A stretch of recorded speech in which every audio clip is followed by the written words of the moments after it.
Siya classes में आप लोगों का स्वागत है। हम अपनी क्लास को शुरू करते हैं। आज की क्लास में हम देखेंगे एमएससी द्वितीय सेमेस्टर परीक्षा 2023।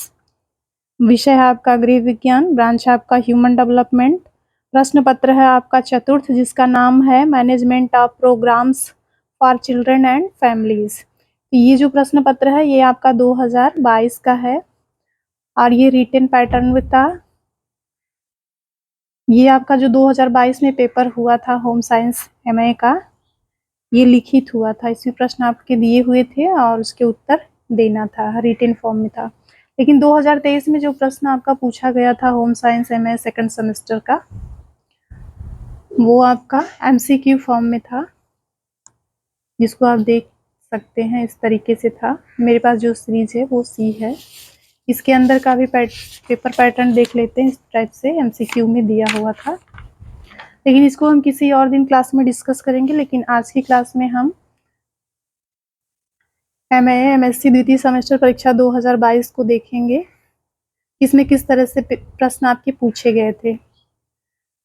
चलिए सबसे पहले देख लेते हैं। समय इसमें 3 घंटे का था, पूर्णांक आपका 100 था, जबकि 2023 में पूर्णांक आपका 75 था, समय आपका 2 घंटा था। कुल 5 प्रश्नों के उत्तर देना था। 40 अंकों का जो प्रथम प्रश्न पत्र था वो बिल्कुल कंपलसरी था, उसमें 10 प्रश्न आपको करना अनिवार्य था। और जो दीर्घ उत्तरी प्रश्न थे वो इकाई के रूप में पूछे गए हैं। 4 इकाई में 4 प्रश्न हैं, 8 प्रश्न हैं, जिसमें से प्रत्येक इकाई से एक इकाई में 2 प्रश्न आपसे पूछे गए थे, जिसमें से एक का उत्तर देना अनिवार्य था। इससे 4 इकाई के हिसाब से 8 प्रश्न हो गए, प्रत्येक इकाई से एक प्रश्न का उत्तर देना अनिवार्य था। तो चलिए सबसे पहले हम देख लेते हैं कि किस तरह के प्रश्न आपके 2022 में पूछे गए थे। लघुत्तरी प्रश्नों के उत्तर की अधिकतम सीमा 200 शब्द थी। जो भी लघुत्तरी प्रश्न, जो पहला प्रश्न था उसमें 10 प्रश्नों के उत्तर देने थे, लघुत्तरी था उसमें 200 शब्द में उत्तर देना था। दीर्घोत्तरी प्रश्न जो पूछे गए थे उसमें 500 शब्द में उत्तर देना था। सबसे पहले हम पहले प्रश्न को देख लेते हैं, जिसके अंतर्गत 10 या 12 प्रश्न होगा, उसमें से केवल 10 प्रश्नों के उत्तर देना होगा। एक प्रश्न आपका 4 नंबर का है और 10 प्रश्न आपका 40 नंबर का है। तो पहला देख लेते हैं, प्राथमिक स्वास्थ्य केंद्र से आप क्या समझती हैं। दूसरा है प्रौढ़ शिक्षा के उद्देश्य। तीसरा है आंगनवाड़ी के कार्य बताइए। चौथा है टीकाकरण कार्यक्रम के बारे में लिखिए। पांचवा है विद्यालय में परामर्श की आवश्यकता।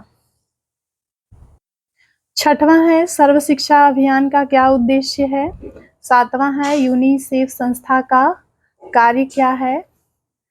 आठवां है गृह में प्रबंधन की भूमिका।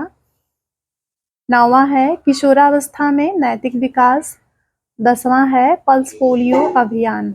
पल्स पोलियो अभियान के बारे में लिखना था, ये 1995 में चलाया गया था।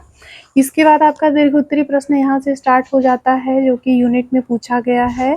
फर्स्ट यूनिट में आपका जो पहला प्रश्न है, परिवार नियोजन कार्यक्रम के बारे में लिखिए अथवा विश्व स्वास्थ्य संगठन का उद्देश्य बताइए। एक यूनिट के अंतर्गत 2 प्रश्न पूछे गए थे, जिसमें से किसी एक प्रश्न का उत्तर देना था। एक प्रश्न का उत्तर देने के लिए आपको 15 नंबर मिला था, क्योंकि ये 2022 का है। इसके बाद आपका सेकंड यूनिट आता है। सेकंड यूनिट का पहला प्रश्न है, भारत के स्वास्थ्य एवं समाज सेवाओं के बारे में बताइए अथवा भारत में मातृ एवं बाल मृत्यु दर के कारण बताइए। दोनों में से किसी एक प्रश्न का उत्तर देना है।